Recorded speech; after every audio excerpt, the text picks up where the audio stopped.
Era waliwo abagambanga nti nze nga situuse mpigi wala naye ku lwaliro yagamba mpigi wala naye Kamenga alabika takyasobola waba teyagula mpigi. Kiddayo kitya? Gula w'oyagala, togula poloti wala.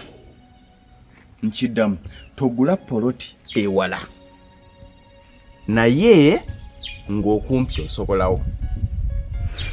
Kadem Togula poloti ewala ng'okumpi osobolawo nga tonnandagirira nga Namugongo bw'asinga kayabwe ez'Namugongo nzirina. Ontegeera? Togula poloti ewala oba togula ettaka ewala ng'okumpi osobolawo. Naye tolemererwa okugula ng'olinda ezinaagula okumpi w'oyagala kubanga n'ezo ezigula ewala oyinza okumaliriza nga wala olowooza nti wala tezikyakola ki. Omuntu ataagula mpigi tukuwa ekyokulabirako ekyawano Kimbuguboza. Twalinawo pulojekiti estate endooza emu ku estate zaffe ezisinza okukula. Okimanyi nti puloti zaawo 5/10 zaali za bukadde 8 ku 9 n'ekyapa era ebyapa by'abaganda bange abamu ne banyinaze enkyabirina ku ofiisi eby'Ekimbuguboza. Ku lwaliro 5/10 y'Ekimbuguboza ya bukadde 15. Banyuma lwa banga ki? Myaka 2-3. It's up to you. Bw'oba olinda bakuliza ekitundu ekyo olyoka okigulemu naawe nkusaba kuza ssente. Wala tewali bantu yes naye naawe wakati ng'olinda abantu bajje bakuliza ekitundu ekyo naawe ssente z'olina zikuze. Tolowooza nti bagenda kukukuliza ate gw'osigale ku bukadde 10. Nkuwadde ekyokulabirako kyekyo.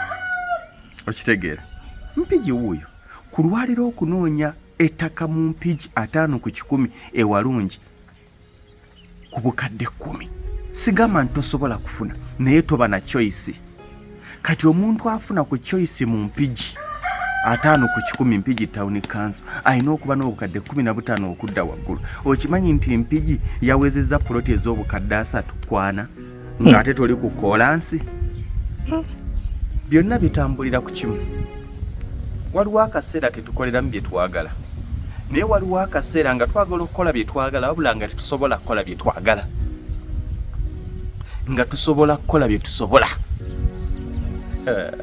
Buli muntu yandyagadde akole by'ayagala. Buli muntu yandyagadde asule mu nnyumba gy'ayagala. Buli muntu yandyagadde asule mu kitundu ky'ayagala. Buli muntu yandyagadde avuge emmotoka gy'ayagala. Buli muntu yandyagadde ayambalenga bw'ayagala. But there is that moment nga tosobola kwaffordinga kukola ekyo ky'oyagala ng'olina kukola ekyo ky'osobola kubanga ky'osobola.